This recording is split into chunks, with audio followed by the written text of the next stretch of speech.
सभी का स्वागत है हमारे चैनल में फियर इज़ बैक।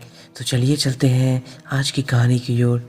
दोस्तों, आज की कहानी हमें चुनचुन कुमार भेजे हैं जो कि बिहार के रहने वाले हैं।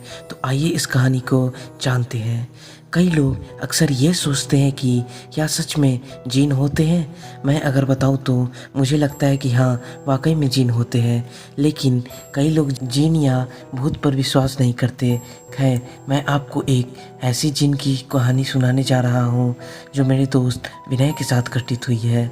मेरा नाम शुभम है और हम चार बहुत पक्के दोस्त हैं। मैं, विनय, राकेश और करण। हम दिल्ली के जे कॉलोनी में रहते हैं। यह उस दिन की बात है जिस दिन राकेश के घर में कोई नहीं था। उसके घर वाले कहीं बाहर गए हुए थे और हम चारों दोस्त राकेश के घर में सोने चले गए। अब सभी दोस्त मिल गए तो इतनी जल्दी नींद तो आनी नहीं थी, इसलिए हमने कुछ अलग करने की सोची। हम सभी दोस्तों में विनय है जो सबसे बहादुर है, और उस दिन हमने विनय को एक पुराने मकान में जाने के लिए कहा जो कि हॉन्टेड था। वह मकान टूटा फूटा था और हॉन्टेड था, खंडहर था। उस मकान की तरफ आज तक कोई नहीं गया था। आसपास के लोग कहते थे कि इस मकान के दो बुरी आत्माएं रहती हैं। हमने विनय को कहा कि अगर हिम्मत है तो मकान में जाकर दिखाए। विनय को इन सब बातों पर विश्वास नहीं था और इसलिए वहाँ जाने के लिए तैयार हो गया। विनय करीब 30 मिनट तक उस मकान के अंदर रहा और जब वहाँ से बाहर आया तो वह बिना कुछ कहे बेड पर लेट गया और सो गया। हम दोस्तों में से उसका बहुत मजाक उड़ाया और सोचा कि शायद वह डर गया। सुबह हुई और विनय के घर वाले आ गए। विनय अभी भी सोया हुआ था, लेकिन हम तीनों दोस्त उसके घर से चले गए। विनय की माँ ने उसे उठाया तो वह चुपचाप उठ गया, और जब वह तैयार होकर नाश्ते के टेबल पर आया तो विनय की माँ ने देखा कि उसने आँखों में काजल लगाया हुआ था।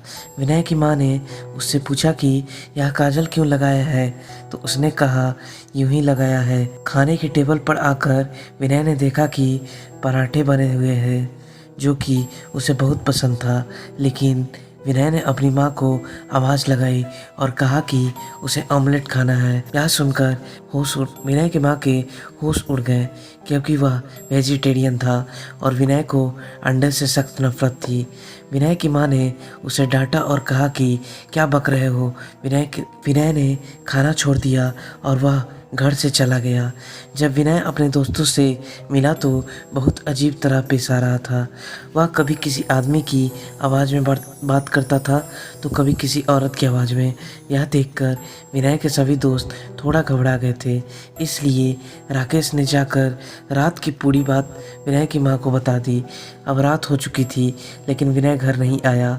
रात के करीब 10 बजे जब विनय घर आया तो शराब पीकर आया, जबकि विनय ने कभी शराब को हाथ तक नहीं लगाया था। विनय ने घर जाकर पहले आदमी की आवाज़ में अपनी माँ को कहा, सुनो, मुझे आज मटन कोरमा खाना है। फिर उसने औरत की आवाज़ में कहा, मटन कोरमा नहीं, मुझे भिंडी की सब्ज़ी खानी है। सिर्फ यही नहीं, विनय कभी आदमी की हरकत करता था और कभी औरत की। विनय की माँ ने आओ देखा न ताओ फौरन एक बाबा को घर ले आई और पूजा शुरू कर दी।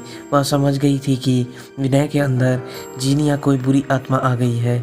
पंडित जी ने जब विनय को ठीक से देखा तो वह समझ गए कि विनय के अंदर एक नहीं 2 जीन थी, एक आदमी और एक औरत की।